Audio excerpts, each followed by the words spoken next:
আসন্ন জাতীয় সংসদ নির্বাচনে জোট করবে না জামায়াতে ইসলামী। তবে জোট না হলেও সব ইসলাম সমর্থক দলের ভোট এক বক্সে রাখতে চায় বলে জানিয়েছেন দলটির আমির ডক্টর শফিকুর রহমান।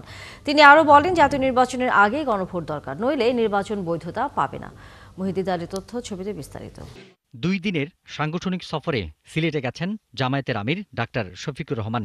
সকালে সিলেট ওসমানী আন্তর্জাতিক বিমানবন্দরে তাকে স্বাগত জানান নেতাকর্মীরা।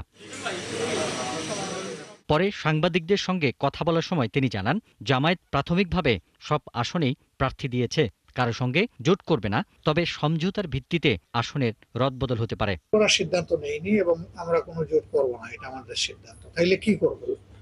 আমরা নির্বাচনী সমঝোতা করব। আমরা যে কথাটা বলেছি যে প্রত্যেকটি জায়গায় একটা বাক্স হবে, সেই নীতিতেই আমরা আগাচ্ছি। এবং শুধু ইসলামী দল না, এখানে ইসলামী দলের পাশাপাশি দেশপ্রেমিক প্রতিশ্রুতিশীল আরো যারা আছেন তারাও ইতিমধ্যে সংযুক্ত হচ্ছেন এবং আরো আপনারা দেখতে পাবেন সংযুক্ত হবে ইনশাল্লাহ।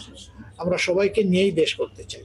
ডাক্তার শফিকুর রহমান আরও বলেন, গণভোট না হলে এই নির্বাচনের আইনি ভিত্তি তৈরি হবে না, আর নির্ধারিত সময়ে নির্বাচন না হলে বিশৃঙ্খলার শঙ্কা আছে।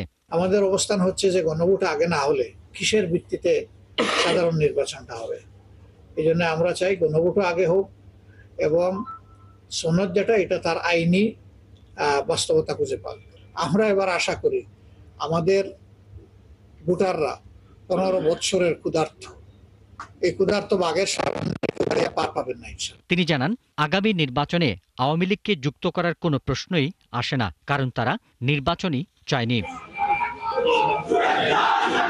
পিন্টু হাজং, ৭১।